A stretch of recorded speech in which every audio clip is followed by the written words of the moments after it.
Hi everyone, welcome back. In this lecture, we'll learn how to retrieve media messages from the database and storage. Our plan is to check the media type of each retrieved data snapshot, then encode the data into a JSQ message accordingly. Let's get started.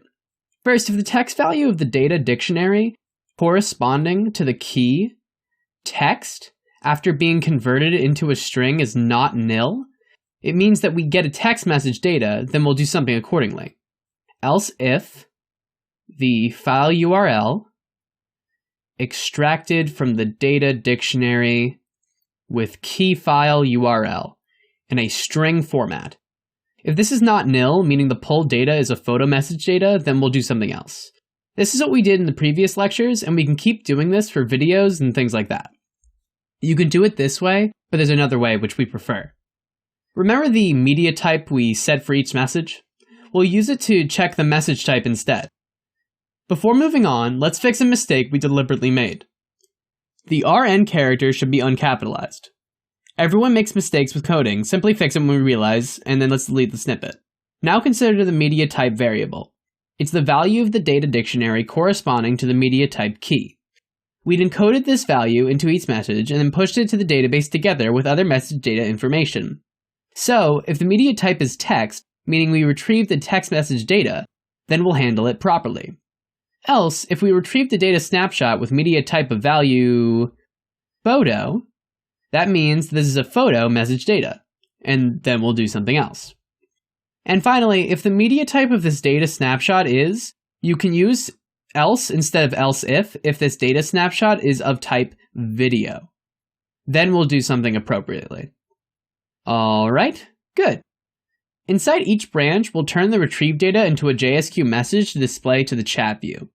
So, let's move this command to the text message branch. It creates a JSQ text message and append to the message array. We all knew that.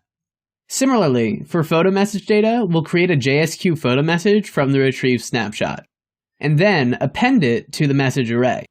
This task will be performed in the photo media type branch here. As usually, inside a closure like this, we need to use the self keyword for instance variables. And finally, very similar to the photo data case, we'll turn the pulled video message data into a JSQ video message, then append it to the message array. Don't forget the self keyword for the messages instance variable. Great, this is pretty much our plan. We'll now handle these cases one by one. We'll first code up the text media type part, then move to the others. So let's comment out the commands instead of these two branches so we can demo the app. This one and this one. Okay, good. For text data, simply extract the text so that we can encode it into a JSQ message, along with sender information we extracted before. Alright, cool. Let's run the app. Every message data will be retrieved, but only text messages will be displayed on the chat view. Others will be ignored, because for now, there's nothing inside the if branches corresponding to them. Alright, this observe message function doesn't execute, because we commented it out in the last lecture to demo some stuff. Okay, we should see the existing text messages on the database displaying in the chat view. Yep, just as we expected. Now, let's move to the photo message case. Recall that our goal was to create a JSQ photo message from this data.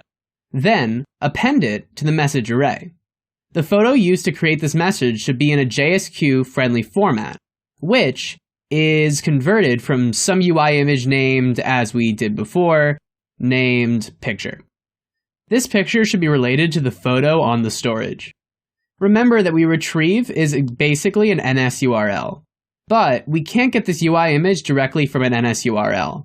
So we'll get it indirectly via an NS data, which we call, say, data. NSURL can't be turned into a UI image directly, but it can be converted into NS data. So we'll get this data by instantiating an NS data object from our retrieved NS URL. Alright? The NS data class has an initializer for turning an NS URL object into an NS data instance. Content of URL. The input is some NS URL, of course, but we save this NS URL in a string format, not the URL itself. So we'll get this NS URL, which will be the input for the NS data initializer. We get this URL by initializing an NS URL from the URL string, which we save to the database and we'll retrieve here. Remember that the Firebase database doesn't support NSURL type, and that's why we use the string format. And finally, this file URL string is simply the value of the retrieved data dictionary, corresponding to the key file URL after being converted into a string object. We set this file URL when we uploaded the message data to the Firebase database. All right, great, let's see. There's an error. Okay, we need to unwrap these things because they're optional. Oh yeah, and we need to modify the sender display name input because that's not what we retrieved. It's here because we reused the code for the fake data. In fact, it should be the sender name constant we extracted from the data snapshot. All right, I think we're good now. Now the text in the photo messages should be displayed nicely on the chat view. All right, great. Now let's go ahead and do the same thing for video message data. Again, our goal is to create a JSQ message from the video message data that we retrieved. The video item that we use to create this JSQ message should be, in some sense, compatible to JSQ format. Precisely, it should be a JSQ, photo media item object, which is converted from some NSURL object relating to the video data we saved to the storage. All right, let's name this NSURL video and let it be ready to play. This NSURL video should point to the video data saved on the storage.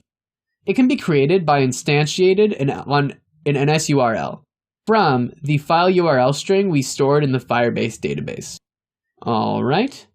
And finally, we're almost there. We get this file URL string by extracting it from the retrieved data dictionary, corresponding to the file URL key. All right. Of course, after being converted to a string object. All right, good. As before, let's change the sender display name input to the one we retrieved from the database.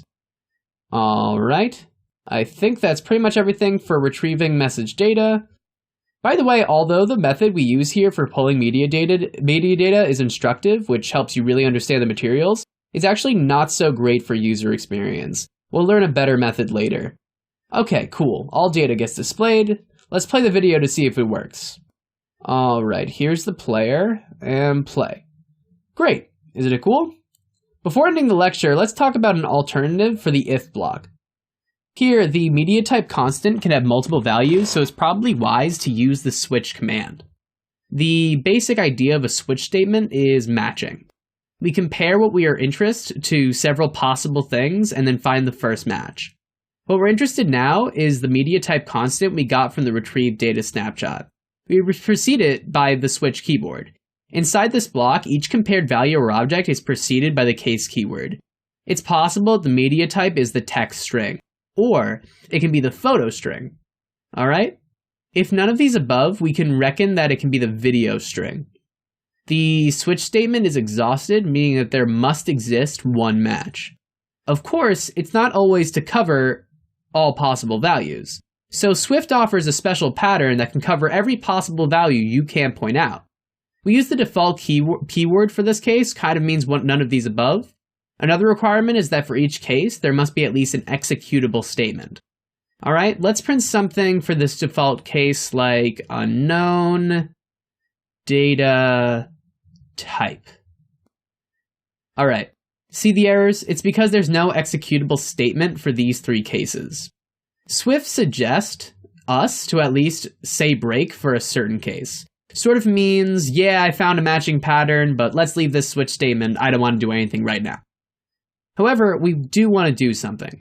If the media type happens to be one of these values, as we did for the if statement, we'll encode the retrieve message data into a JSQ message.